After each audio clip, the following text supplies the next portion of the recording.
শতভাগ রাষ্ট্রীয় মালিকানাধীন বাণিজ্যিক বেসিক ব্যাংক লিমিটেড একীভূতকরণ প্রক্রিয়া বন্ধের দাবিতে রাজশাহীতে প্রতিবাদ ও মানববন্ধন কর্মসূচি পালিত হয়েছে। বৃহস্পতিবার বেলা 11টার দিকে নগরীর সাহেববাজার 0 পয়েন্টে এ মানববন্ধন অনুষ্ঠিত হয়।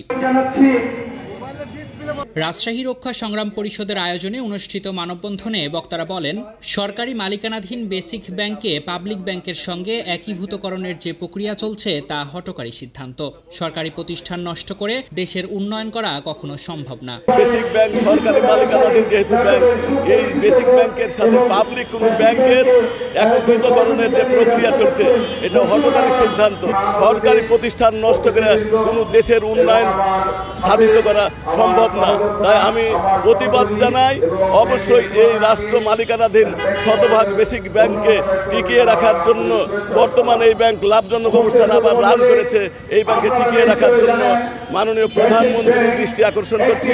মানববন্ধনে রাজশাহী রক্ষা সংগ্রাম পরিষদের সাধারণ সম্পাদক জামাত খান বলেন, আমরা বা আমাদের মা বোনেরা এই ব্যাংকের সহযোগিতা নিয়ে উদ্যোক্তা হিসেবে গড়ে উঠছে। আর এই ব্যাংকের সাথে যেসব ব্যাংকে একীভূতকরণ করা হচ্ছে তারা খুব দুর্বল। তাদের সাথে গেলে আমরা যে সুযোগ সুবিধা পাই তা থেকে বঞ্চিত হব। আমাদের মা বোন বা আমরা এই বেসিক ব্যাংকের সহযোগিতা নিয়ে এবং উদ্যোক্তা হিসাবে আমাদের মা বোনরা মোটামুটি ব্যবসা বাণিজ্য করে ভালোভাবে তাদের সংসার চলে, তাদের ছেলে মেয়েকে মানুষ করে, তারা প্রোডাক্ট করে এবং রাজশাহীর বাইরে এই প্রোডাক্টগুলি প্রতিযোগিতার মাধ্যমে বিক্রয় করে।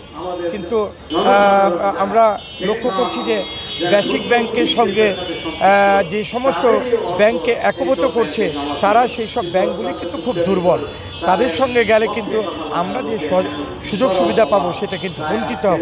সুতরাং তার জন্যই কিন্তু আজকে আমরা মাননীয় প্রধানমন্ত্রী সরকার প্রধান তার কাছে আবেদন করছি যে অবিলম্বে এই 100% লাভজনক সরকারি ব্যাংক, এই ব্যাংকটাকে আপনার সরকারের অধীনস্থ রেখেই আমাদের সুযোগ সুবিধা সুব্যবস্থা করে দেয়।